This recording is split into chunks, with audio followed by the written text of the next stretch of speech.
come to Mexico to an innovation day with many people in Mexico, but first of all with the University of Tel Aviv. Yeah. What is the meaning of this innovation day? What are you looking forward to teach, to give to the people that are coming there? First of all, my first mission is to promote Tel Aviv University. All right.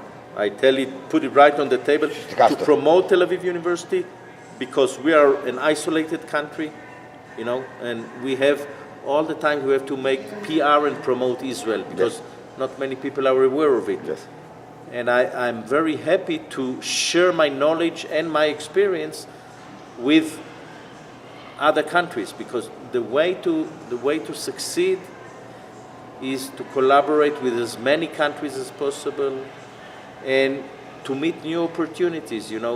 I always have the mission that I travel all the way to Mexico. I have been to many conferences, but I'm an optimistic guy that I think maybe in this one day I will talk and some Mexican young guy will come to me and tell me, well, I have an idea, this and this.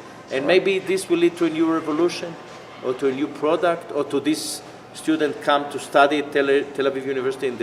So this is my philosophy. Always be optimistic and, give a chance. What can you lose? I lose a week. You learn from Mexico also. You don't lose it. You come to Mexico, you can travel in Mexico. Mexico is marvelous. My philosophy is that you can never know what can happen. And of course, I meet a lot of people from the Jewish community trying to raise resources from Tel Aviv. Yes. This is not a secret. We're trying to raise. We have a big. Or Jewish, to have companies working with that, or you have the Friends of University of Tel Aviv. We have now the model that companies you don't have to you can kind of donate money, but this money can be a part of an investment. Exactly. So you can get it's a crowdfunding back. Also. Yeah, you can get some of if it's successful, you can get it back. Can people decide in what to invest or to give it money? In which ideas? Yeah. You have a list of ideas to say. Yeah. We have hundreds of ideas. And we can mail them. All right. We have them, and we can send them to everybody of our tech transfer office, and they can choose in which technology to invest.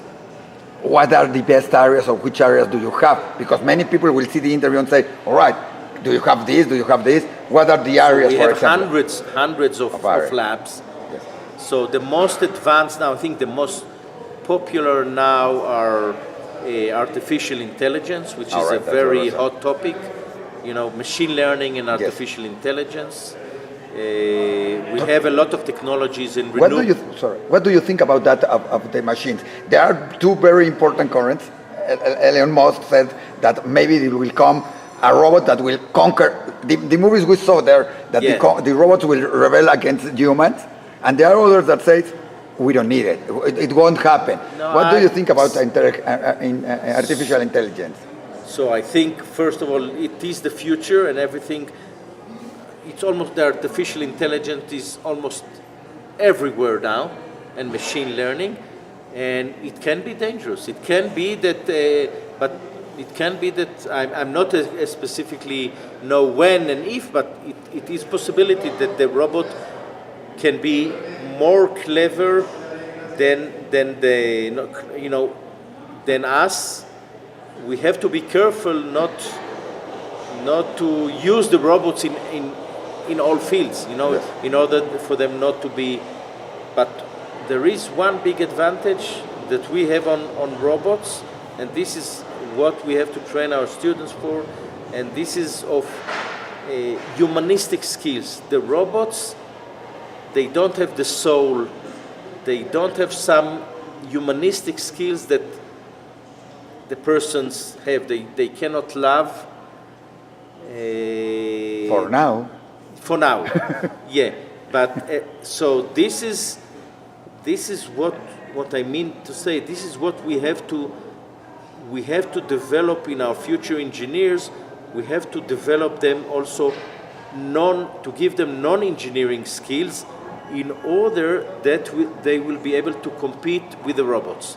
Because otherwise, if the usual to plan circuits or to weld or the robots will always do it better than us. But you see it with the Iron Dome. It's impossible somebody will calculate that in seconds.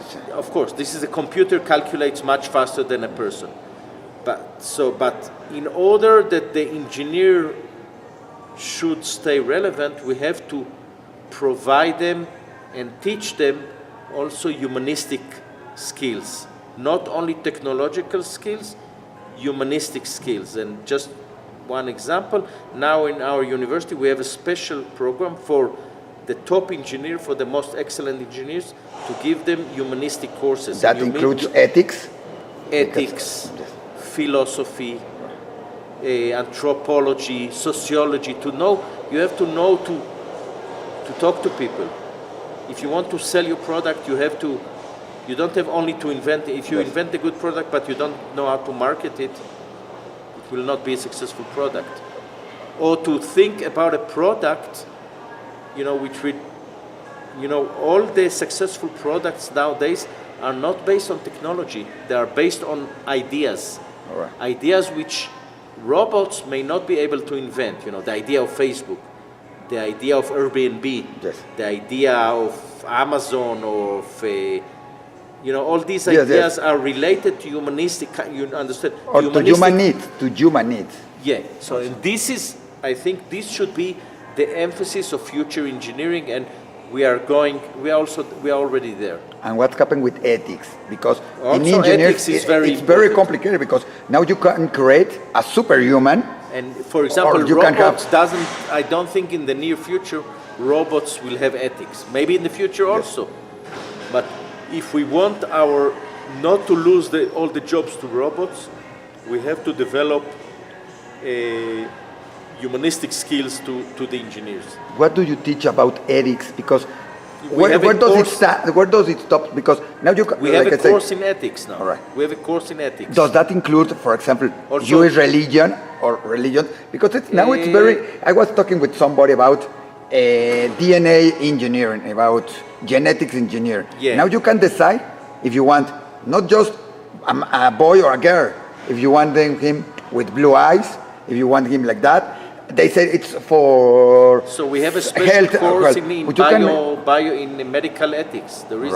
We give a special course in medical ethics, and I think there are a lot of ethical aspects to medicine, especially to medicine and to drug development, and to a lot of the aspects of the autonomous cars will involve law and ethics. Sure.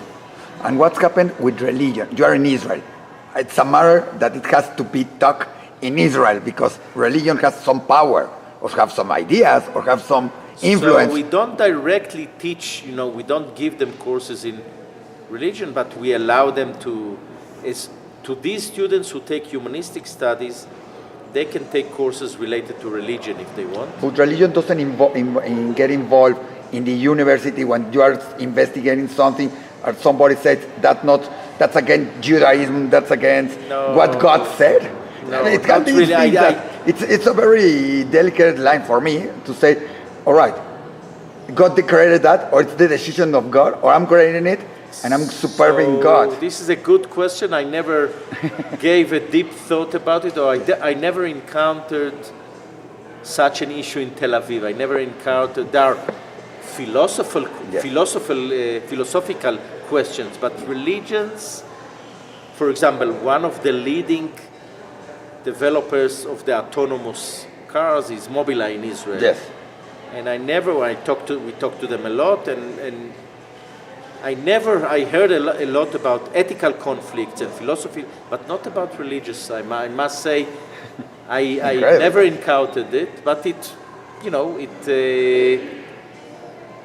because I think, if I think about it, I think the religious aspects are more related, are not very relevant to very new technologies. Maybe I'm wrong, but it seems to me that the religious aspects are. I don't see, for example, how religious is related to artificial intelligence or to.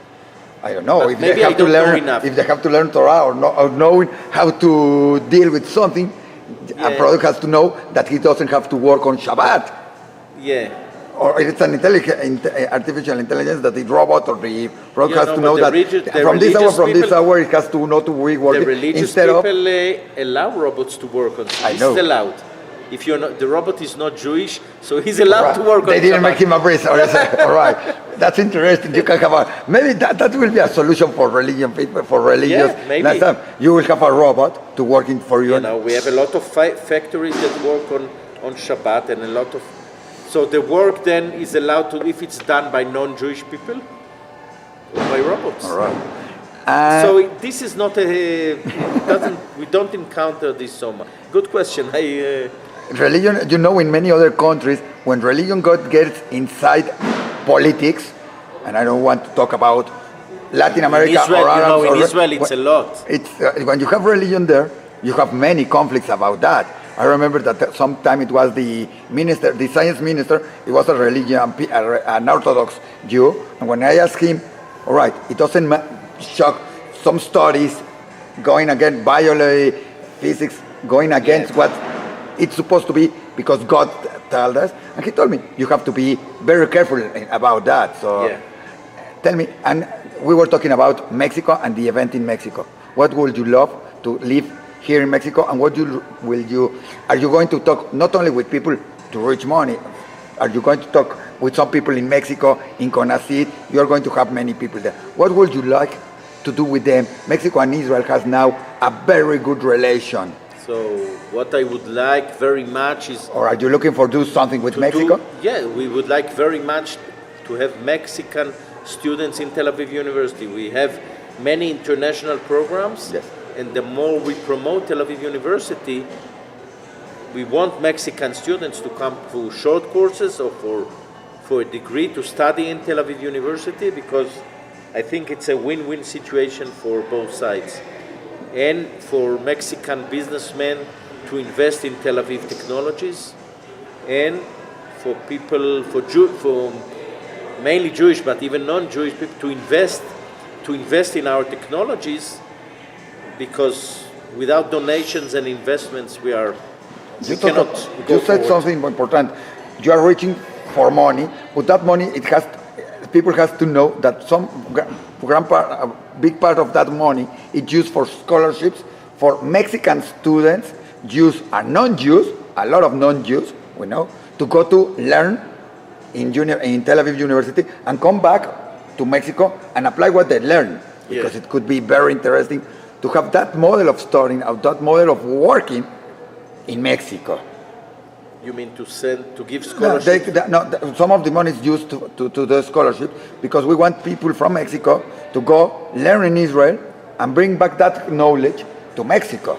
Yes, so we have, as I said, programs in English. All right. that can recruit. We can recruit. It's open. They open to everybody who speaks English. So Mexican students can pay a relatively low tuition, much lower than in the States. Yes. And come and study. And be in Tel Aviv, that's a plus. No, the tuition is low. The cost of living in Tel Aviv is not cheap. But it's incredible to live in Tel Aviv and in Israel. That's something, a big thing there. Yeah. So I think it will be. I think that the Jewish community in Mexico City is very warm and very large. I think I travel to many Jewish communities all over the world, and I think here it's especially warm community. And I think if we should join forces for this community, and it will be beneficial to the university and to the community. Thank you very much. It was very interesting. Did you remember some of that discoveries? It was a little bit complicated and it became a success. We were talking about that. If you could remember some work you did that says it could not be done, and it's an example. Everything can be done. Tomorrow I will tell you, mañana. All right. That's a good thing in Mexico. That doesn't happen in Israel. We hear many people say that we are the country of tomorrow, because you want to do something, tomorrow I will do it. In Israel, you have to do it yesterday. Yes, that's something we have to learn, and we have to put in practice. That it's already getting there, but I think in Mexico we have many things to become a very successful country, and with the help and cohering people like you in Mexico, it will be most important. So thank you very much. Thank you. I appreciate your